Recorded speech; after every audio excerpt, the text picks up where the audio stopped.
Hello YouTube, how you guys doing? I had a little study, a video, how do you make on Facebook. Yeah, we're going to check it out. It's called the Salvation of God. Check it. I'm going to go a little bit about Salvation of God today, please. Listen to me, okay? Now, the Salvation of God. Muslim does not understand the salvation of God. There is no salvation plan in the Quran. No Muslim will tell me there is a salvation plan for Quran. They will tell you there's no need for salvation. Okay?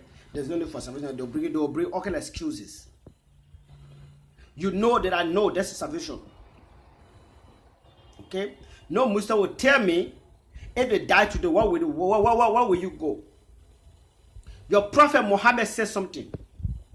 He said, even though I put my 1 foot in paradise, I'm afraid that Allah will send me to hell.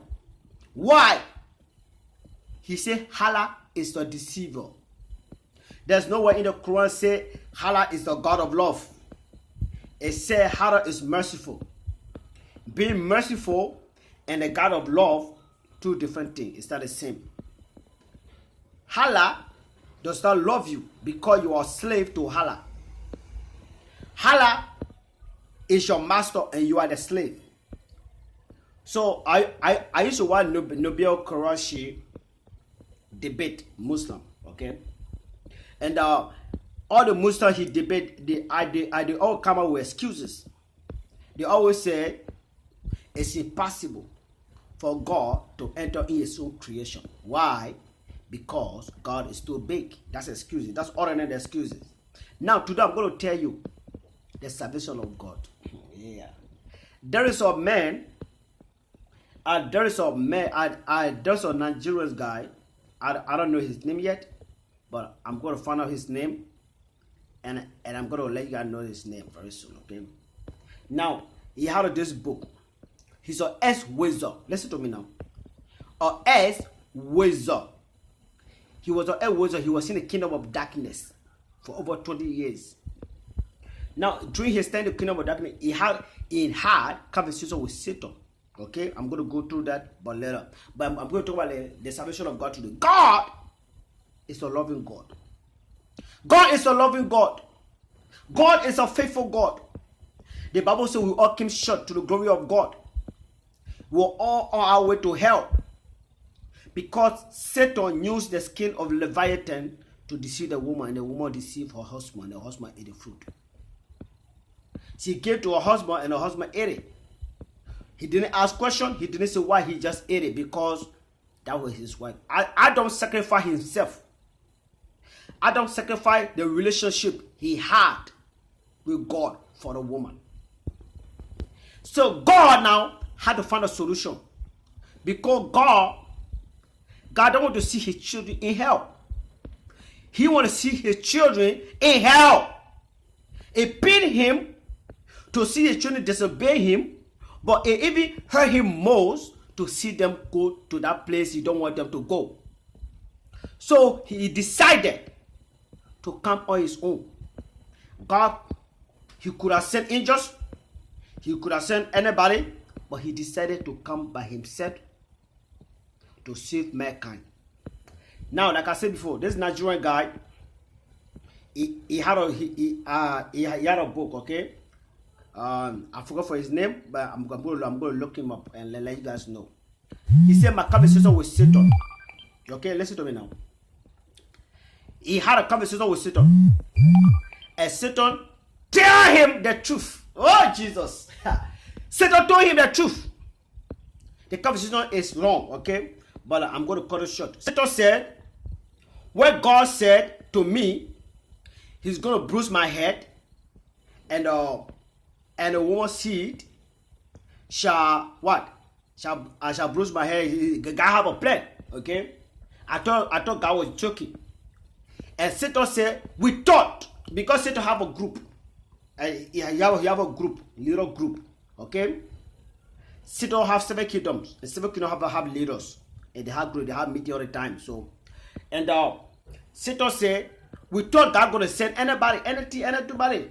But we were shocked to find out who was that person. We were shocked to find out who that person was. That person, God said, I'm going to save mankind. Who that person was. Satan said that person was God himself.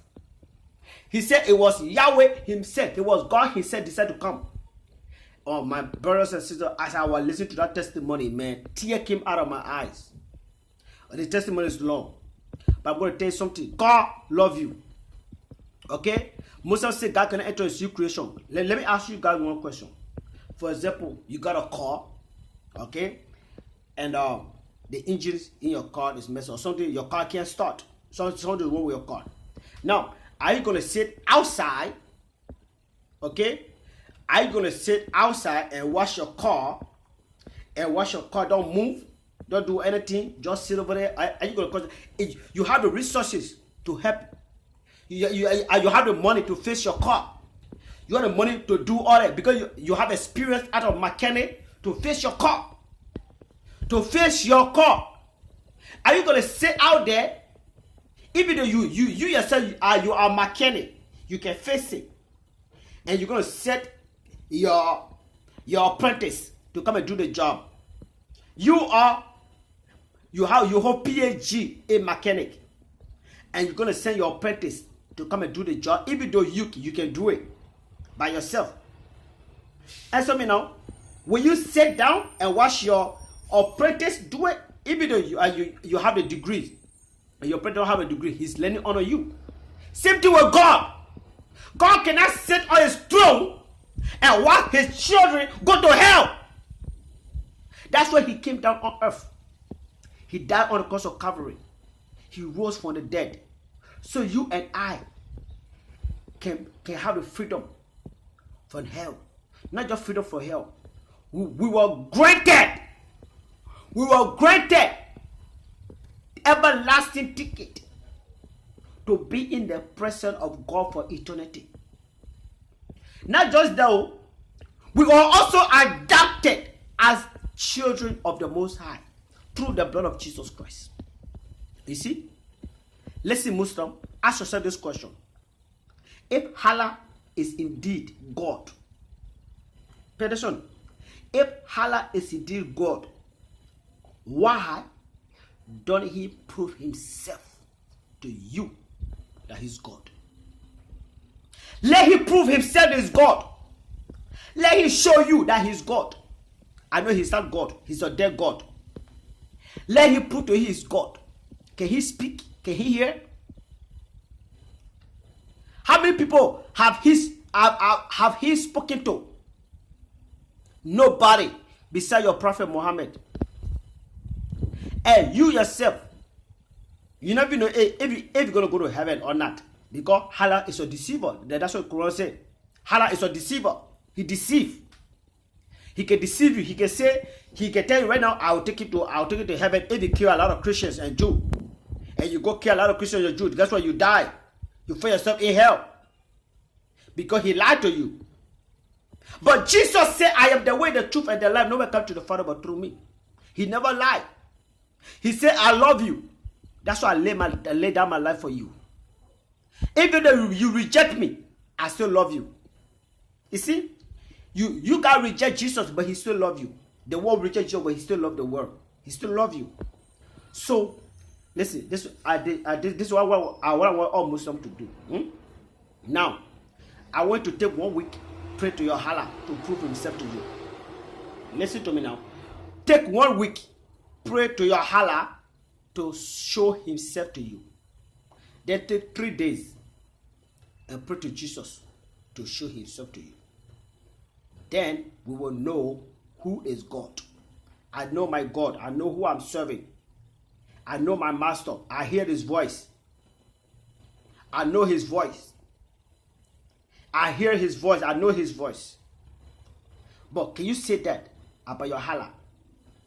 Can you tell me, say you know your Allah in and out? I know my God. I know who he is. I know my God.